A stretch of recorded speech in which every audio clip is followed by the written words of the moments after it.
In LightWave 9, improvements have been made to subdivision surfaces and layout, including support for Catmull-Clark subdivision surfaces. A new subdivision control mode has been added called Adaptive Pixel Subdivision. Adaptive Pixel Subdivision optimizes the mesh, giving improved displacement performance. Let's take a look at these settings in layout. Under Object Properties, we have the Display subpatch level and the Render subpatch level. The Display subpatch level allows you to set what you see in the viewport while you work. A lot of times people like to lower that to 1 or 0 just so that they can move around faster. The Render subpatch setting has 3 options: per object level, per polygon level, and pixels per polygon. This is actually what happens at render time. Per object level is the classic method of having the same subdivision level for the entire mesh. Per polygon level sets the subdivision level per cage mesh polygon independently, commonly referred to as variable subdivision.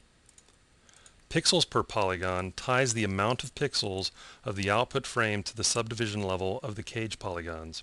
For example, a setting of 4 means that a given polygon will have an area no larger than 4 pixels. Let's take a look at using per polygon level. This head object back here has a weight map. Let's hop over to Modeler, and I've created a weight map where I have 100% for this weight map in the face where I want a lot of detail, and then I have 20% for the rest of the head where I want very little detail. We'll hop back over to layout, and I'm going to use a texture because I can use any of the standard LightWave texture controls to drive subdivision.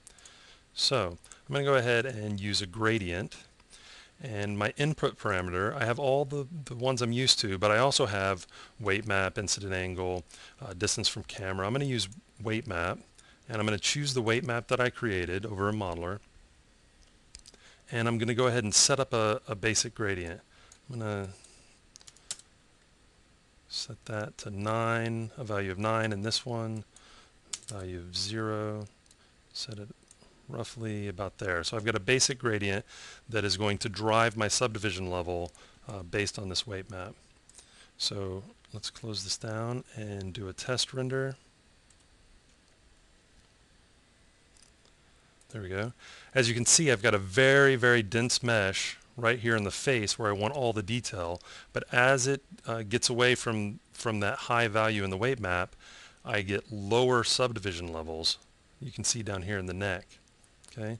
If I were to go back to my object properties and change this to per object level and do that test render, you can see that my subdivision level is spread evenly across the mesh.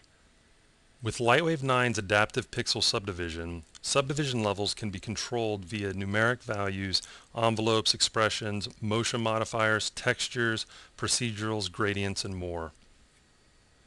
This gives you full control over your geometry and layout.